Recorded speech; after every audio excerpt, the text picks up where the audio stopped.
Hello friends, তোমরা দেখতেই পাচ্ছ কড়াইতে আমি তেল দিয়ে গোটা গরম মশলা ও তেজপাতা দিয়ে দিয়েছি।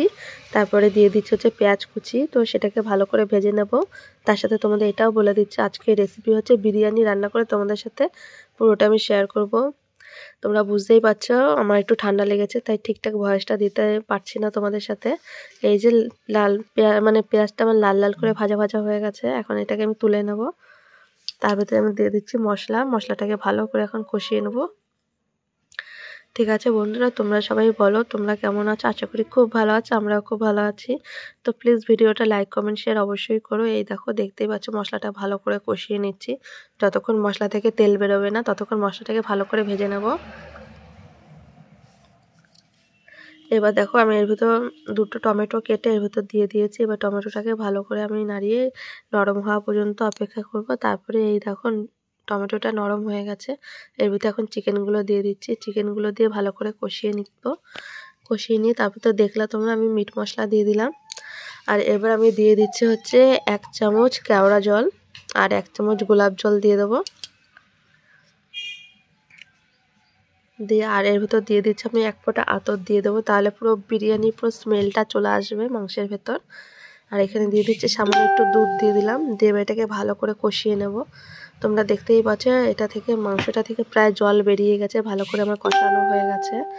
এখন জলটা পুরো শুকিয়ে যাবে। আর এটাকে ঢাকা দিয়ে দিয়ে রান্না করতে হবে, কারণ পুরো সফট হয়ে যাবে। আর এর ভিতরে একটু দিয়ে দিলাম কাশ্মীরি লঙ্কা গুঁড়ো, কারণ কালারটা খুব সুন্দর আসবে, কালারফুল। এই যে তোমরা দেখতেই পাচ্ছ কালারটা কতটা চেঞ্জ হয়ে গেছে। প্রায় মাংসটা আমার কষানো কমপ্লিট হয়ে গেছে। এখন দেখতেই পাচ্ছ সুন্দর করে গ্রেভি ভাবে একটা চলে আসছে আর কি সুন্দর ফুটছে। মাংস থেকে যতক্ষণ না সফট একটা তেল বেরোবে ততক্ষণ ভেজে যেতে হবে। কষানো হয়ে গেছে। এখন আমি আলুগুলো দিয়ে দিলাম, ভেজে রাখা আলুগুলো দিয়ে ভালো করে এখন আমি নাড়িয়ে নিচ্ছি। নাড়িয়ে এই যে আমার মাংসটা প্রায় হয়ে গেছে। এর ভিতরে আমি এখন 1 বাটি গরম জল করে রেখেছিলাম, গরম জলটা ভালো করে দিয়ে দিলাম। দিয়ে এখন আমি এটাকে ঢাকা দিয়ে দেবো ভালো করে, যতক্ষণ এটা ফুটবে বেশ আলুটা একটু সফট হবে ততক্ষণ। আর এইদিকে আমি ভাতটা বসিয়ে দিয়েছি। বিরিয়ানির চালটা তোমাদের দেখিয়ে দিলাম, এই যে কত সুন্দর এনেছে তোমাদের দাদাভাই। চালটা বেশ লম্বা আর খুব সুন্দর। তোমরা দেখতেই পাচ্ছ চালটা কিছুক্ষণ আমি ভিজিয়ে রেখেছিলাম। এখন আমি চালটা বসিয়ে দেবো গ্যাসে। এটা আমি বসিয়ে দিয়েছি। এখন দেখতেই পাচ্ছ এর ভিতরে আমি এখন কি দেব। মোটামুটি ফুটছে টকবক করে। আর এর ভিতরে আমি গোটা গরম মশলা তেজপাতা এই সমস্ত আমি আগে দিয়ে দিয়েছিলাম। আর এই দেখো মাংসটা প্রায় কমপ্লিট হয়ে গেছে। ভালো করে ভাতটাকে ছেঁকে নিয়েছে আর ভাতটা কত ঝরঝরে হয়েছে তোমরা দেখতেই পাচ্ছ অনেক। আর এদিকে বেরেস্তা করে রেখেছে, বিরিয়ানির উপরে বেরেস্তা ছড়িয়ে দিলে খুব সুন্দর লাগে। এদিকে হচ্ছে ঘি ছড়িয়ে দিলাম পাত্রে। এবার ভালো করে ঘিটাকে মাখিয়ে নিতে হবে। এবার আমি দম দেওয়ার জন্য ওদিকে ভাত আমার রেডি হয়ে গেছে আর চিকেন কষাও কমপ্লিট হয়ে গেছে। এখন আমি দম দেব। তো বেশ খানিকটা ঘি দিতে হবে, নাহলে নিচ থেকে লেগে যেতে পারে। আর ভাতটা তোমরা দেখতেই পাচ্ছ কতটা ঝরঝরে হয়েছে আর কত সুন্দর।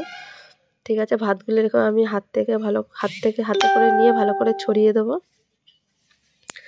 দিয়ে এই যে একটা মোটামুটি একটা লেয়ার বানিয়ে নিয়েছি। এবার এখন এর ভিতর চিকেনগুলো দিয়ে দিয়েছি, চিকেন আলুগুলো দিয়ে দিয়েছি।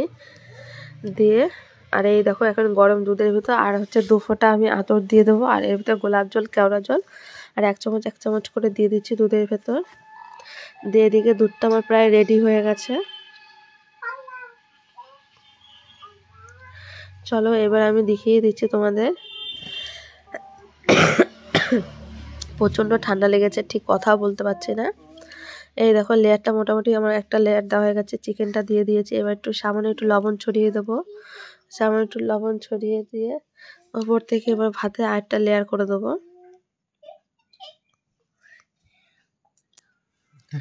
ঠিক আছে বন্ধুরা, তোমরাও জানিও আমার বিরিয়ানি রেসিপিটা আজকে তোমাদের কেমন লাগলো। আজকে দুপুরে আমি তোমাদের সাথে বিরিয়ানি রেসিপিটা শেয়ার করলাম। আর এই দেখো ভাত দিয়ে দিয়েছি, এরপরে বিরিয়ানির মশলা দিয়ে দিয়েছি।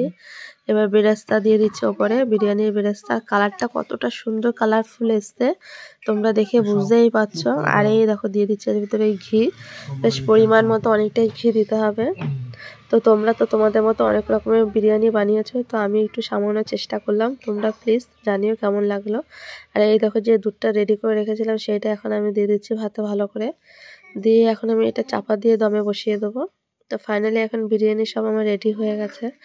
চলো এটাকে আমি চাপা দিয়ে আর এই দেখো গ্যাসটা এখন আমি বাড়িয়ে দিয়েছি, কারণ এটা আমি ছোট গ্যাসে বসিয়েছি। মোটামুটি আমার এখন বিরিয়ানি কমপ্লিট হয়ে গেছে। চলো তোমরাই বলো তোমাদের কেমন লাগছে। ঠিক আছে, চলো এবার কেটে কেটে তোমাদের এখন দেখাবো। ঠিক আছে বন্ধুরা, এই দেখো কতটা সুন্দর কালারফুল এসছে, আর এতটা সুন্দর স্মেল বেরিয়েছে, কি বলবো, খেতে তো খুব ভালো লাগছিল। ঠিক আছে বন্ধুরা, আজকে রেসিপিটা তোমাদের সাথে শেয়ার করলাম। প্লিজ লাইক কমেন্ট শেয়ার অবশ্যই করো। টাটা। আর তোমরা সবাই চলে এসো বিরিয়ানি খেতে। টাটা।